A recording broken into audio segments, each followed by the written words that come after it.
Preparation में हम कैसे उसको प्रिपेयर कर सकते हैं, ये सारी बातें करेंगे। अब आप अगर यहाँ पे डायग्राम देख पा रहे हो तो सी किसके साथ, एक्स के साथ बॉन्डेड है। हेलोजन्स की एक कैपेबिलिटी है, उसको हम बोलते हैं इलेक्ट्रोनेगेटिव। पर क्या ये कार्बन देने को तैयार था भैया? ले इतना दानवीर तो है नहीं। इसकी वजह से ये मॉलिक्यूल हो जाता है पोलर। आप समझो कि पोलर क्या होता है? ये इनका कॉमन नेम था, ये इनका आयुपैक नेम था। तो एक सवाल करते हैं बेटा, सवाल क्या बोल रहा है? अब म्यू का फॉर्मूला क्या होता है बेटा? म्यू इक्वल टू, अब आपके दिमाग में ये तो आए होगा सर केमिस्ट्री है ना, एक्सेप्शन से कोई दिक्कत नहीं। हाँ तो बेटा जी, वेलकम टू हरिविहान, जहां हमारी पूरी टीम आपकी पढ़ाई को बेहतर करने के लिए लेकर आती है पर्सनलाइज्ड और इंटरेक्टिव लेक्चर्स।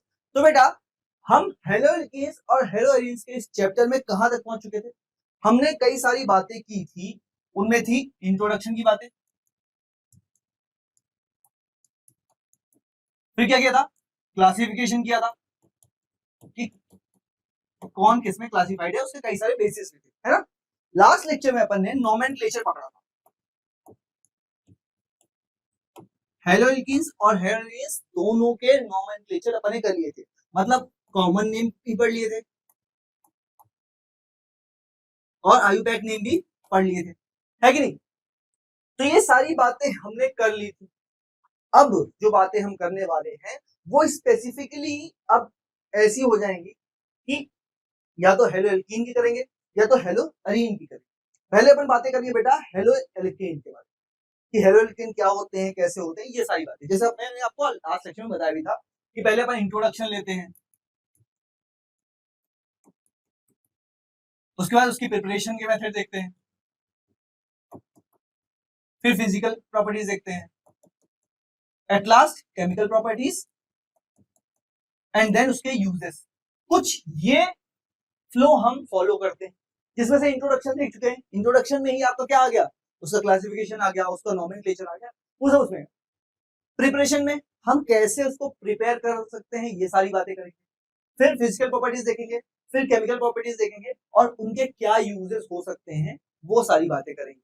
पर आज का अगर लेक्चर का नाम देख पाओ, नेचर ऑफ CH बॉन्ड, वो तो यहाँ कहीं नहीं आता। आता है बेटा जी, ये बेसिकली आज हम जो कुछ पढ़ेंगे वही हमें हेल्प करेगा प्रिपरेशन में, वही हमें हेल्प करेगा फिजिकल प्रॉपर्टीज समझने में, वही हमें हेल्प करेगा केमिकल प्रॉपर्टीज समझने में। तो आज का लेक्चर इसलिए इंपॉर्टेंट भी हो जाता है। तुम्हारे चैप्टर का नाम क्या है? Nature of CH bond. क्या नाम है? Nature of CH bond. अब यहाँ C से मतलब क्या है बेटा? कार्बन, और X से मतलब क्या है? हेलोजन, जो कि ग्रुप 17 के मेंबर्स होते हैं। किसके? 17 के। कौन कौन हो सकते हैं? फ्लोरीन, क्लोरीन, ब्रोमीन, आयोडीन, एक और होता है स्टार्टीन, लेकिन वो रेडियो एक्टिव होता है इसलिए इसको हम यूज नहीं करते हैं। हम इन चारों की ही बात करने वाले हैं, है ना। अब जब ये बॉन्ड बनाता है किसके साथ? कार्बन और हाइड्रोजन आपस में एक दूसरे के साथ बॉन्ड बनाते हैं, तो उस बॉन्ड का नेचर क्या है? वैसे होता हुआ सिग्मा बॉन्ड है। कैसा बॉन्ड है? सिग्मा बॉन्ड है। और उसका नेचर क्या है, उसकी वजह से क्या इफेक्ट्स आते हैं, उन सभी की बातें करेंगे। अब आप अगर यहाँ पे डायग्राम देख पा रहे हो तो सी किसके साथ? एक्स के साथ बॉन्डेड है, जिसके पास 3 लोन पेयर्स हैं। क्या बेटा? 3 लोन पेयर है। इसको सिर्फ एक इलेक्ट्रॉन चाहिए था अपनी 8 वैलेंसी को पूरा करने के लिए। वो कोवेलेंट बॉन्ड बना रहा है। क्या? कोवेलेंट बॉन्ड बना रहा है, मतलब इसका एक इलेक्ट्रॉन यहाँ पे है और कार्बन का एक इलेक्ट्रॉन यहाँ पे है। और देखो कार्बन ने इस साइड पे 3 बॉन्ड बना रहा है, या कह सकते हैं 3 इलेक्ट्रॉन अपने शेयर कर रखे, किसी और के साथ वो कुछ भी हो सकता है, दूसरा कार्बन भी हो सकता है या हाइड्रोजन भी हो सकता है ना। मेन बात होती है यहाँ पे क्या होगा? अब इसको, ये जो इलेक्ट्रॉन से, इसको बोलेंगे हम बॉन्ड पेयर इलेक्ट्रॉन। क्या है बेटा? बॉन्ड पेयर इलेक्ट्रॉन से। अब एक कैपेबिलिटी है हेलोजेंस, इसकी हेलोजेंस की एक कैपेबिलिटी है, उसको हम बोलते हैं इलेक्ट्रोनेगेटिविटी। क्या बोलते हैं बेटा? इलेक्ट्रोनेगेटिविटी। अभी जो इलेक्ट्रोनेगेटिविटी है बेटा, ये एबिलिटी होती है किसी भी एलिमेंट की कि वो इलेक्ट्रॉन को कितना अपनी तरफ अट्रैक्ट कर सकता है। अब इसके पास 7 थे, देखो 3 तो लोन पेयर हो गए, एक एक्स्ट्रा यहाँ पे 7। इसको 8 वैलेंसी पूरी करने के लिए कितने चाहिए थे? 1। पर क्या ये कार्बन देने को तैयार था भैया? ले इतना दानवीर तो है नहीं, तो उन्होंने शेयरिंग कर ली। पर यहाँ पे थोड़ा सा लालच कर लेता है कौन? हेलोजन। वो सोचता है यार मेरी इलेक्ट्रोनेगेटिविटी तो अच्छी है, मतलब वो इतना इलेक्ट्रोनेगेटिव है कि किसी से छीन सकता है, पर इतना भी नहीं कि बिल्कुल छीन ले कार्बन से। इलेक्ट्रॉन को अपनी तरफ अट्रैक्ट करने की एबिलिटी अच्छी है उसकी, तो वो क्या करेगा, इस बॉन्ड पेयर को थोड़ा सा अपनी तरफ खिसका लेगा, थोड़ा सा अपनी तरफ खिसका लेगा। अब ये चीज थोड़ी और तरीके से समझो कि मान लो ये है NaCl, यहाँ पे आयनिक बॉन्ड देखने को मिलता है अपने, यहाँ पे पेयरिंग नहीं है, एक दूसरे का इलेक्ट्रॉन क्या करते हैं, चेंज ही कर लेते हैं। Cl पूरा ले लेता है किससे, Na से, इसीलिए Na के ऊपर प्लस चार्ज जब इसको तोड़ते हैं तब आता है, और Cl के ऊपर नेगेटिव चार्ज आता है जब इसको तोड़ते हो तब, तोड़ते टाइम, है ना, जब इसको तोड़ा जाता है तब।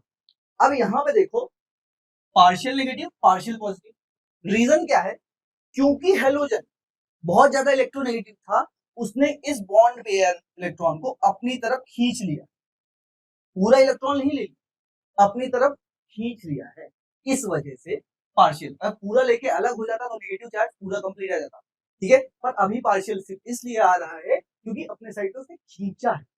इस चीज को ऐसे भी समझ सकते हो आप कि जब अपन बचपन में रस्सा खींच वाला खींचते थे ना, टग ऑफ वॉर जिसको बोलते हैं, क्या बोलते हैं, टग ऑफ वॉर। अब इसमें जो टीम पावरफुल होती थी, वो दूसरी टीम को खींच लेती थी, पर बहुत देर तक ये टसल चलता था ना कि एक टीम आगे साइड पे है पर पूरी तरीके से उसको ट्रांसफर नहीं कर पाई है, वही टसल हमें देखने को मिलता है यहाँ पे। जैसे यहाँ पे देखो, अगर ये टीम पावरफुल, ये पावरफुल टीम मान, पर इतनी पावरफुल नहीं है कि पूरी तरीके से इस टीम को खींच सके, तो थोड़ा एक टसल देखने को मिलेगा ना, रोप थोड़ी इधर साइड शिफ्टेड दिखेगी। वही चीज यहाँ पे कि अभी इतना पावरफुल नहीं कि पूरा ले जाए, पर पावरफुल है इसीलिए उसने उसको उधर साइड खींच रखा है। तो इस बात का ध्यान रखेंगे बेटा जी, है ना। अब इसकी वजह से ये मॉलिक्यूल हो जाता है पोलर। आप समझोगे पोलर क्या होता है, पोलर कुछ भी नहीं बेटा, पोलर वर्ड से मतलब ये है कि चार्ज जनरेट हो चुका है। क्या जनरेट हो चुका है, चार्ज, भले पार्शियल हुआ है पर हो चुका है। इस बात का ध्यान रखेंगे, है ना। आओ आगे बढ़ते हैं और कुछ और बातें डिस्कस करते हैं, जो बातें अपन करी उसको ही रिटर्न फॉर्म में देखेंगे, कुछ नहीं, है ना। From halide exchange alkyl halide contain CX bond. Alkyl halide को हम क्या बोलते थे, हेलो एल्केन्स, ये इनका कॉमन नेम था, ये इनका आयुपेक नेम था, पिछले लेक्चर में पढ़ा अपन ने। उसमें बॉन्ड कौन सा क्रिएट हो रहा है, CX, कार्बन और हेलोजन के बीच में। आगे देखो, due to its high electronegativity the halogen atom attracts shared electron pair, जिसको हम बॉन्ड पेयर इलेक्ट्रॉन भी कह रहे थे, और CX बॉन्ड टुवर्ड्स इटसेल्फ, क्योंकि उसकी इलेक्ट्रोनेगेटिविटी ज्यादा है, वो उसको अपनी तरफ अट्रैक्ट कर लेता है। इस बात का ध्यान रखेंगे ना। आगे देखो, consequently halogen atom acquires partial negative charge and the carbon atom acquires the same magnitude. हाँ, ये बात पीछे वही अपन ने मिस करी कि दोनों का मैग्नीट्यूड सेम है, पार्शियल तो हो रहा है पर दोनों का मैग्नीट्यूड सेम रहेगा, है ना। Of partial positive charge i.e. CX covalent bond becomes polar, वो बॉन्ड भी पोलर हो चुका है और वो पूरा कंपाउंड भी क्या हो चुका है, पोलर हो चुका है। पोलर से मतलब क्या है, उसमें जनरेट हो चुका है क्या, चार्ज जनरेट हो चुका है। तो इस बात का ध्यान बिल्कुल रखेंगे बेटा जी, है ना। आप आगे बढ़ते हैं और कुछ और बातें करते हैं जो यहाँ पे नहीं है। अब इस पोलैरिटी की वजह से, ये जो पोलर चार्ज जनरेट हुए इसकी वजह से जो ये CX बॉन्ड है ये हाईली रिएक्टिव हो जाता है। क्या हो जाता है, हाईली रिएक्टिव, मतलब ये बहुत ज्यादा चांसेस हैं कि रिएक्ट करके नए कंपाउंड्स बना सकता है। जैसे they easily form and many types of compound such as amines, alcohols and cyanides. Highly reactive nature की वजह से, क्योंकि पोलर हो चुका है इसलिए वो हाईली रिएक्टिव हो चुका है। अब इसकी वजह से वो अमीन्स भी बना सकता है, NH2 के साथ भी कर सकता है, अल्कोहल भी बना सकता है OH, और साइनाइड यानी CN के साथ भी जुड़ सकता है। तो ये इनके साथ क्या बना सकता है, कंपाउंड्स बना सकता है। अब क्योंकि ये पोलर हो चुका है तो इससे रिलेटेड एक सॉल्युबिलिटी वाला केस ही बन जाता है। अब वो अभी अपन पढ़ेंगे, बेफिक्र रहना, अभी पढ़ नहीं रहे, मैंने जिक्र यहाँ पे कर दिया है, पर अपन जब फिजिकल प्रॉपर्टी शुरू करेंगे वहां पे इसको बिल्कुल पढ़ेंगे। तो नोट डाउन कर लो, यहाँ पे स्टार बना लो कि हाँ सर पढ़ाएंगे। अगर मैं नहीं पढ़ाता हूँ तो आपका काम क्या है, याद दिलाना, है ना।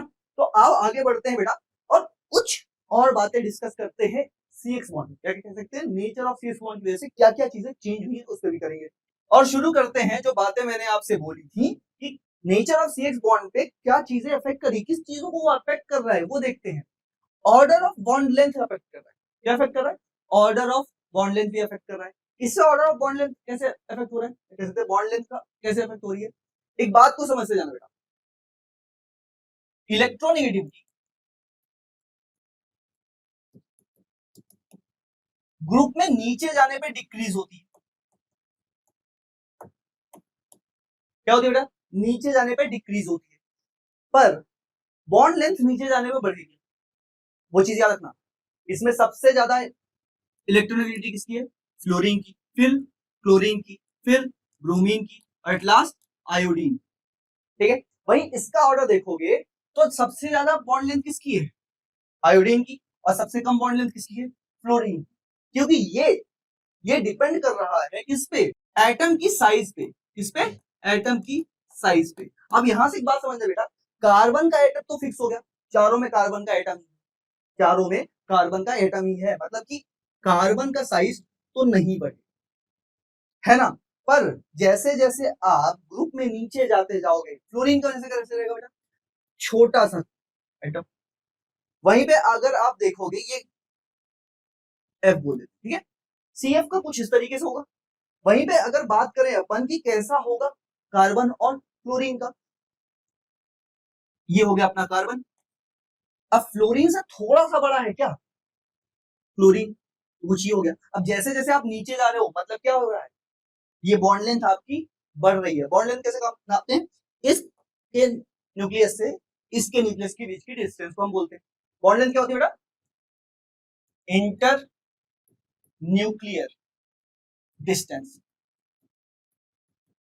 क्या होती है? Inter nuclear distance. अब यहाँ पे बॉन्ड किसके किसके बीच बना है? सी और हेलोजन के बीच में। तो फ्लोरीन की साइज सबसे छोटी है और आयोडीन की साइज सबसे बड़ी है। क्यों? क्योंकि जैसे जैसे आप ग्रुप में डाउन जाते हो, साइज क्या करती है? इंक्रीज करती है। क्या करती है बेटा? साइज इंक्रीज करती है, मतलब बॉन्ड लेंथ नीचे जाने पे क्या होगी? बढ़ेगी। इसीलिए सबसे ज्यादा साइज की बॉन्ड लेंथ किसकी है? क्लोरीन और आयोडीन के बॉन्ड की, फिर क्लोरीन और ब्रोमीन की, फिर क्लोरीन और क्लोरीन की, एट लास्ट क्लोरीन और फ्लोरीन की बॉन्ड लेंथ का ऑर्डर ये बन जाएगा इसकी वजह से, है ना? आगे देखो, the bond length of CH bond in alkyl halide increases in the order of CF, CCl, CBr, Ci because we move down the group, the size of the halogen atom increases. Down जाने पे halogen atom की size क्या हो रही है? बढ़ रही है। इसीलिए बॉन्ड लेंथ की भी साइज क्या हो रही है? बढ़ रही है। और बॉन्ड लेंथ होता क्या बेटा? Inter nuclear distance. तो इस बात का ध्यान रखेंगे बेटा, ये ना। आओ आगे बढ़ते हैं और एक और चीज पढ़ते हैं, वो है order of bond dissociation energy, कि कितनी एनर्जी देने पे ये बॉन्ड टूट जाएगा। मतलब समझे, अगर मुझे CX बॉन्ड को तोड़ना हो, क्या करना हो?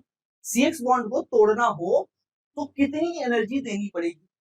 सबके लिए अलग अलग रहेगी, है ना? क्योंकि जो जितना प्रेम से आपस में जुड़ के रहेगा वो उतना ही मेहनत से टूटेगा। मतलब ये बात समझो बेटा कि मतलब अलग दो एटम्स बहुत ज्यादा पास में है, मतलब उनकी बॉन्ड लेंथ बहुत छोटी है, तो मुझे बहुत मेहनत करनी पड़ेगी उनको तोड़ने की। अरे सीधी सी बात है सब। मान लो तुम्हारे दोस्त के दो दोस्त हैं, अगर उनके बीच में झगड़ा करवाना है तो बहुत ज्यादा कान भरने पड़ेंगे। लेकिन अगर तुम्हारे दोस्त का कोई दुश्मन है तो हल्की सी बात बोलेगी ना, तुम्हें वो कुछ कह रहा था, इतने में तो झगड़ा हो गया। वही बात है कि अगर दो एटम्स के बीच की बॉन्ड लेंथ बहुत छोटी है, मतलब बहुत ज्यादा एनर्जी देनी पड़ेगी, और अगर बॉन्ड लेंथ बहुत बड़ी है तो बहुत कम एनर्जी में काम हो जाएगा। बेसिकली हम बॉन्ड डिसोसिएशन एनर्जी से क्या समझ रहे हैं? वो एनर्जी जो बॉन्ड तोड़ने के लिए दी जाए, है ना? तो अब एक बात याद करो, बॉन्ड लेंथ का ऑर्डर क्या था? CF सबसे छोटा था, उससे थोड़ा सा बड़ा था CCl, उससे बड़ा था CBr, और सबसे बड़ा था Ci। कुछ यही ऑर्डर था। मतलब कि अगर मैं ये बोलूं कि इसकी सब साइज सबसे छोटी है, स्मॉल साइज, इसकी साइज में सबसे स्मॉलेस्ट है, कह सकते हैं बॉन्ड लेंथ सबसे छोटी है, वहीं यहीं पे इसकी साइज सबसे बड़ी है। तो मैंने क्या बोला आपको कि बॉन्ड डिसोसिएशन एनर्जी जिसकी सबसे छोटी बॉन्ड लेंथ है उसमें ज्यादा लगेगी, बहुत ज्यादा मेहनत करनी पड़ेगी सी और एफ के बॉन्ड को तोड़ने के लिए, मतलब एनर्जी यहाँ पे क्या रहेगी, बहुत ज्यादा लगेगी। वहीं पे एनर्जी यहाँ पे बहुत कम लगेगी। तो क्या यहां से अपन ये कह सकते हैं BDE bond dissociation energy inversely proportional to bond length. क्या मैं यहां से ये बात बोल सकता हूं? है ना बेटा जी, मतलब कि मेरा जो ऑर्डर बन जाएगा ये इसका उल्टा ऑर्डर हो जाएगा। और आप देखो सीएफ में सबसे ज्यादा एनर्जी लगेगी और सीआई में सबसे कम एनर्जी लगेगी। इसका रीजन क्या है? इसका साइज सबसे छोटा है, क्या कह सकते हैं, बॉन्ड लेंथ सबसे छोटी है, इसमें बहुत मेहनत करनी पड़ेगी। इसका साइज सबसे बड़ा है, मतलब बॉन्ड लेंथ सबसे बड़ी है, मतलब सबसे कम मेहनत करनी पड़ेगी, थोड़ी सी चिंगारी लगाने की जरूरत है और ढेर है कि नहीं। अब यहाँ पे आपको इसकी वैल्यू याद करने की जरूरत नहीं है कि बॉन्ड लेंथ कितनी होती है, बॉन्ड डिसोसिएशन एनर्जी कितनी होती है, आपको ऑर्डर जरूर याद होना चाहिए, है ना। इस बात को ध्यान रखें, due to high bond length, due to high bond length मतलब ज्यादा बड़ी बॉन्ड लेंथ के कारण CI has less bond strength. बात वही है, जो जितना कमजोर होगा वो उतनी जल्दी टूटेगा।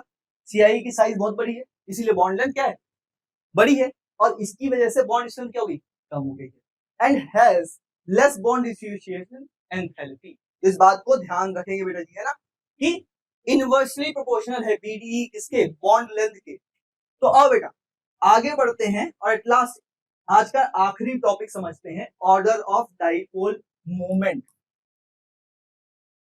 जिसको हम म्यू भी कहते हैं। अब म्यू का फॉर्मूला क्या होता है बेटा, mu equal to Q into D, ये फॉर्मूला है, चार्ज इंटू डिस्टेंस, और कुछ नहीं, चार्ज इंटू डिस्टेंस। यहां पे एक बात समझना बेटा जी, अब ये दो फैक्टर्स पे डिपेंड कर रहा है, कौन, डाइपोल मोमेंट। एक तो चार्ज, ये चार्ज कितना है, साथ ही साथ बॉन्ड लेंथ कितनी है। अब बॉन्ड लेंथ जो है बेटा ये आती है पिकोमीटर, किसमें, पिकोमीटर। पिकोमीटर से मतलब क्या है, 10 टू द पावर -12 मीटर। तो अब ये इतनी छोटी हो जाती है, इतनी छोटी हो जाती है कि कोई सिग्निफिकेंट इफेक्ट नहीं शो कर पाती है। क्या, कोई सिग्निफिकेंट इफेक्ट नहीं शो कर पाती है। इसीलिए कौन बचा, सिर्फ और सिर्फ चार्ज। और ये जनरेट किसकी वजह से हो रहा था, याद करो, इलेक्ट्रोनेगेटिविटी की वजह से। किसकी वजह से, इलेक्ट्रोनेगेटिविटी की वजह से।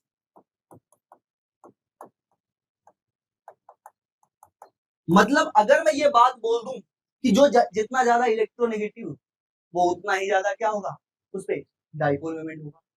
बात क्लियर हो सकती है, क्योंकि एक ही इफेक्ट तो बचा, डी तो बचा नहीं, क्यों बचा, क्योंकि डी कितना है, बहुत छोटा है, उसका उतना सिग्निफिकेंट इफेक्ट नहीं हो सकता है।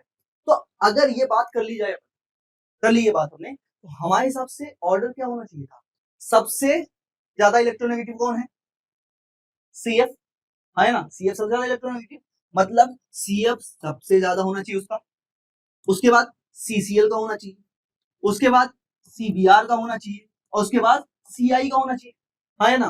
पर ये बात थोड़ी सी गलत हो जाती है, क्योंकि यहाँ पे आ जाता है एक एक्सेप्शन। अब आपके दिमाग में ये तो आया होगा सर, केमिस्ट्री है, एक्सेप्शन से कोई दिक्कत नहीं। पर बेटा हर एक्सेप्शन का एक रीजन होता है, उस रीजन को समझना चाहिए। हमने यहाँ पे थोड़ी सी चीज ओवरसी की, हमने बोला कि बॉन्ड लेंथ का उतना खास इफेक्ट नहीं आएगा किस पे, डाइपोल मोमेंट पर। आगे तो नहीं आता, पर यहाँ पे आ जाता है, आगे तो नहीं आता पर यहाँ पे आ जाता है, जिसकी वजह से ये ऑर्डर यहाँ पे रिवर्स हो गया।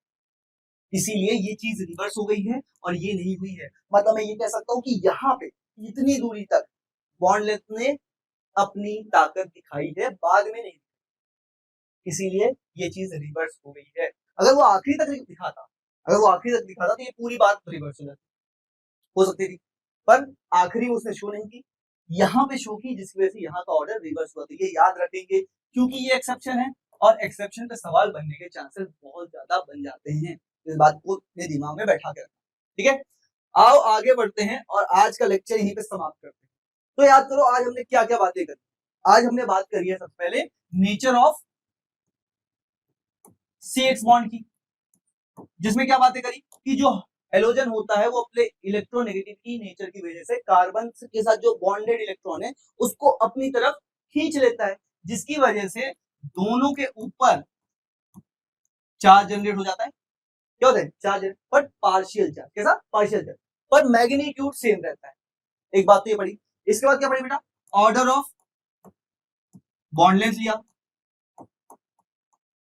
Then order of bond dissociation energy या फिर एंथैल्पी भी बोल सकते हैं उसको, है ना, और ऑर्डर ऑफ डाइपोल मोमेंट भी लिया, जिसमें हमने डाइपोल मोमेंट में एक एक्सेप्शन देखा था कि CF और CCl की लोकेशन क्या हो गई थी, बदल गई थी। रीजन क्या था, क्योंकि म्यू वैसे तो डिपेंड करता है चार्ज और बॉन्ड लेंथ पे, पर यहाँ पे जनरली बॉन्ड लेंथ अपने आप को शो नहीं करता है, मतलब कोई इफेक्ट नहीं दिखा पाता है, पर CF और CCl की कंडीशन में शो कर देता है। तो ये सारी बातें आज अपन ने करी हैं और ये सारी बातें ध्यान रखेंगे, और अगले लेक्चर में बेटा, अगले लेक्चर में हम प्रिपरेशन शुरू करेंगे।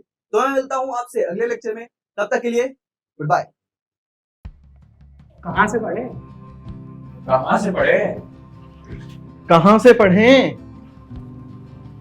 अब पढ़ो अरिविहान ऐप से, जहाँ सिर्फ लेक्चर्स देखो मत, टीचर्स के साथ करो लाइव इंटरेक्शन, और हर लेक्चर के बाद अरिविहान के प्रैक्टिस प्रॉब्लम्स भी सॉल्व करो। उससे आपके कंसेप्ट्स होंगे और भी ज्यादा क्लियर। तो देर किस बात की, डाउनलोड द अरिविहान ऐप नाउ।